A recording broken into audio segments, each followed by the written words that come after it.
I am Amy Gaddis. I am the business and marketing accounting teacher at Warren Woods Tower, and I have been here for 4 years. In the beginning, I think a lot of it was so scary and the unknown was so hard.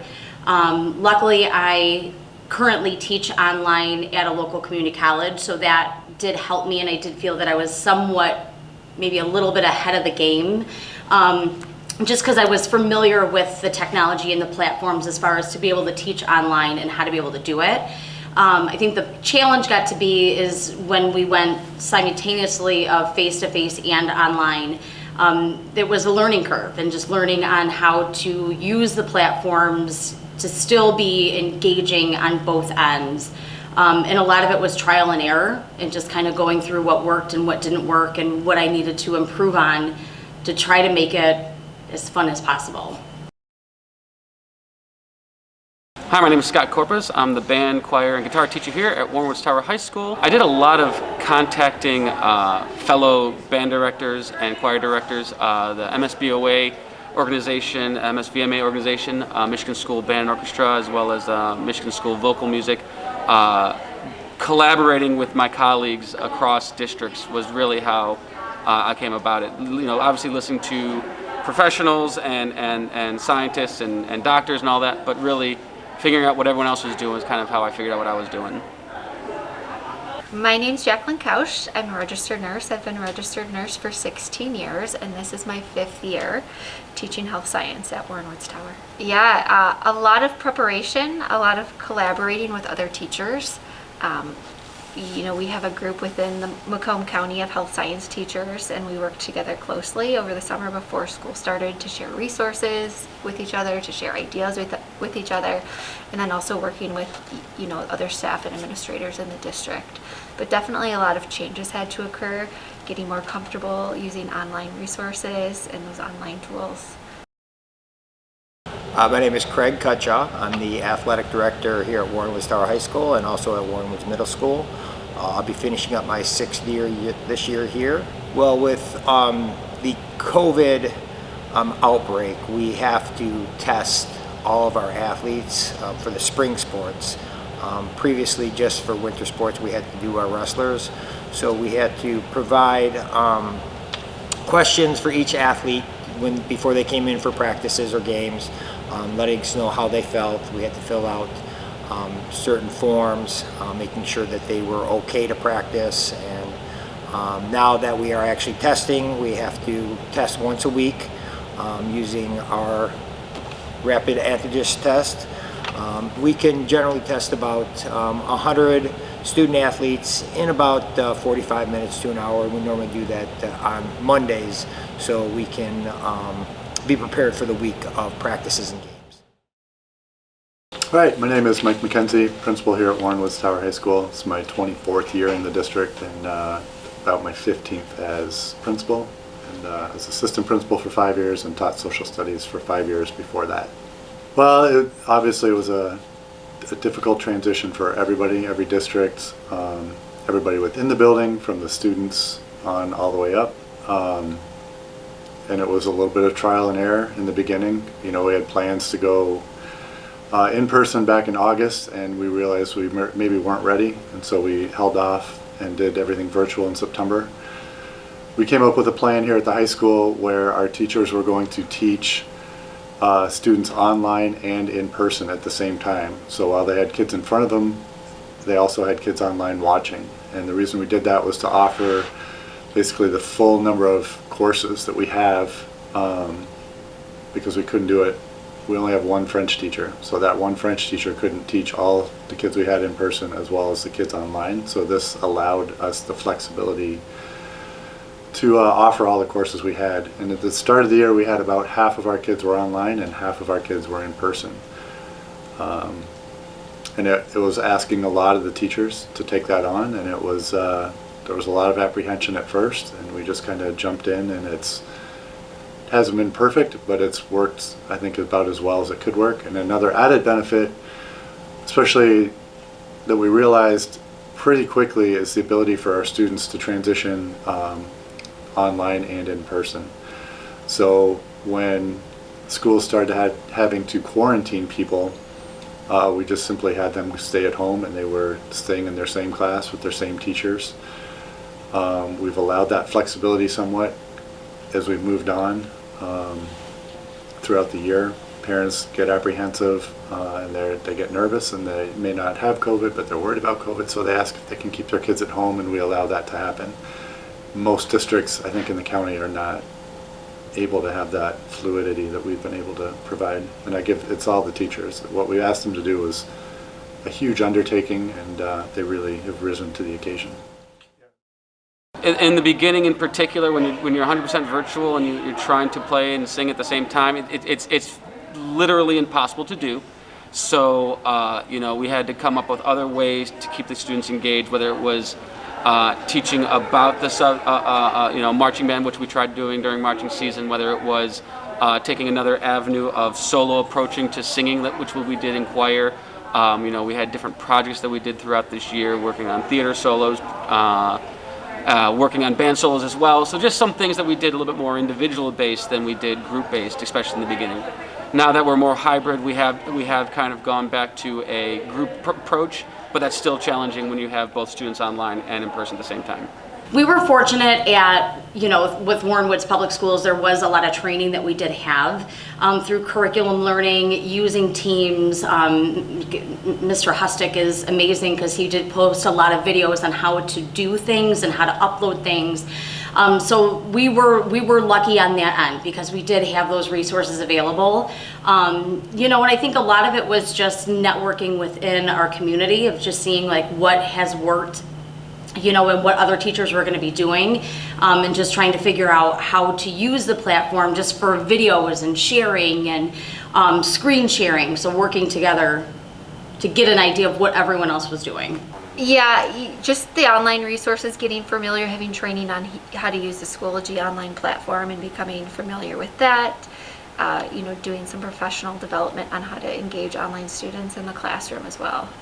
The biggest issue was laptops, getting them in the hands of our students who, in September when we were fully online, about half our kids didn't have the ability to get online at home, and it was mostly laptops or computers. And so the district was really good in getting those out to people. I credit Neil Casabon and Kevin Hustick were kind of ahead of the game and started ordering things maybe ahead of the curve, and so we got our laptops in before many districts got them. It wasn't perfect. We still had kids 2 or 3 weeks into the school year that didn't have laptops, but we had a plan where we'd get at least one to every family and then to every student in the building or in the household. So that was probably the biggest thing. We provided wireless internet service for some of our families, but that proved not to be a huge undertaking. It was just a handful of people. But at the high school, I think we probably gave out about 400 or 500 laptops, and that was all done through our athletic department. Actually, it was Craig Cutshaw and Jennifer Burke handled all that, and really took the pressure off the administrators here in the building as well as our technology department. It's so difficult because even though I taught online at a community college, it's still not the same. Online at a community college, you post all your information and they have a full week to complete it, where this was, doing it at the time that they had to get it done. So really just trying to step back to saying, okay, how can I make this 95 minutes seem more entertaining than just listening to me lecture for it. So really, I just totally did a complete spin on how I do teach, but still trying to, get the curriculum across, the segments that I have to teach get done, but just to make it in a different environment where it works for both face-to-face and online, which is very difficult to do. Schoology has been around for a little bit, and we've had some teachers that have used it. Before COVID, we had some hybrid classes where teachers would see kids online and maybe have them in class one day a week. And so those teachers had been using Schoology.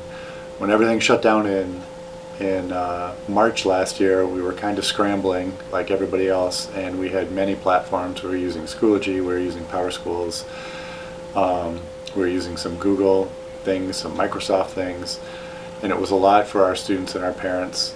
to be trying to juggle all these different platforms, especially if you had kids in various levels. So district-wide, we kind of focused on Schoology. At the high school, over the summer, the staff became very versed in Schoology as a platform to share information with parents, as well as lessons for students and the parents to see it. And that's one of those things that we've learned so much from, and it'll continue to be the platform that we really use moving forward. It's one of those things that's been a positive with regard to learning this past year. It's pretty user-friendly, and it just gives kids, if let's say a student has to have a surgery next year and they're going to be out for 2 weeks, all their information, all their classes, all their lessons will be posted on Schoology, and they'll be able to access it at home without skipping a beat. And that's something we probably didn't have the ability to do too well before COVID. And this was a district-wide decision? There was a county-wide decision? No, it was more district-wide. Different districts use different platforms.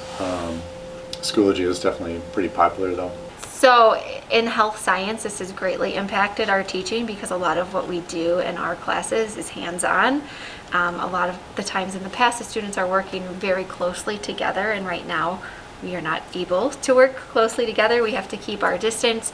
So we've really had to adapt a lot of the things that we do in the classroom. We've had to come up with creative ways to do some of our skills, not only in the classroom, but adapt those skills so that students can do them at home, find an alternate way to complete those assignments.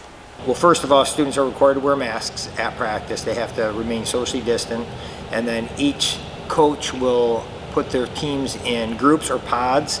So in case there is a positive case, we can contact trace, and only a small portion of the team may have to go into quarantine as opposed to the entire team.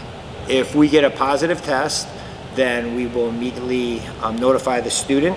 They are sent home. We notify the parent, and then they are quarantined for the next 10 to 14 days, depending on the current guidelines.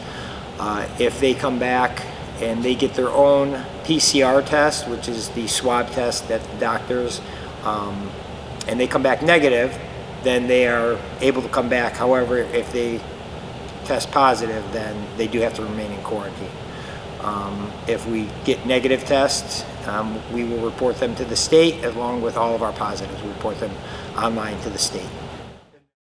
I am planning for the future to begin to look like pre-COVID. But of course, the way I look at it, if I plan for pre-COVID, I always have a backup plan for what COVID version looks like. So if I do one thing, at least now I know what could happen to go another way. I don't have to reinvent the wheel like we did this year. So it'd be easier to pivot. I think there's always going to be a virtual option. I think that just this is what we are moving towards. How that looks in the future, I don't know. I do think teachers can't continue this both ends because it is very hard. So if it's one thing that maybe we offer the virtual academy where students are 100% online, I think that's something that will be in the cards. Well, I do foresee the continued use of mask wearing, at least for the foreseeable future. And then also with parent meetings and just coaches meetings, I foresee that we continue to use Zoom or the Google Meets platforms instead of meeting in one big group. But that will all depend on how the next few months go with COVID. That's actually a conversation I had with Stacy Dunworth, our superintendent, today, with that possibility of a hybrid where you're getting your core classes online, but you're coming in for band, or you're coming in for art, or you're coming in for one of the numerous CTE classes that's offered. And that we haven't fully figured all that out yet, but that might be an option. I don't think the virtual aspect of school is going to just completely go away. I think that's something where I don't think it's going to look the same as it does right now, but I think that option is going to be there for those students that have realized that virtual learning is a better option for them. So I don't think that's going away. I think it will always be here from now on. As far as, a class like this, health science, I do think we really need students in the classroom for these classes though.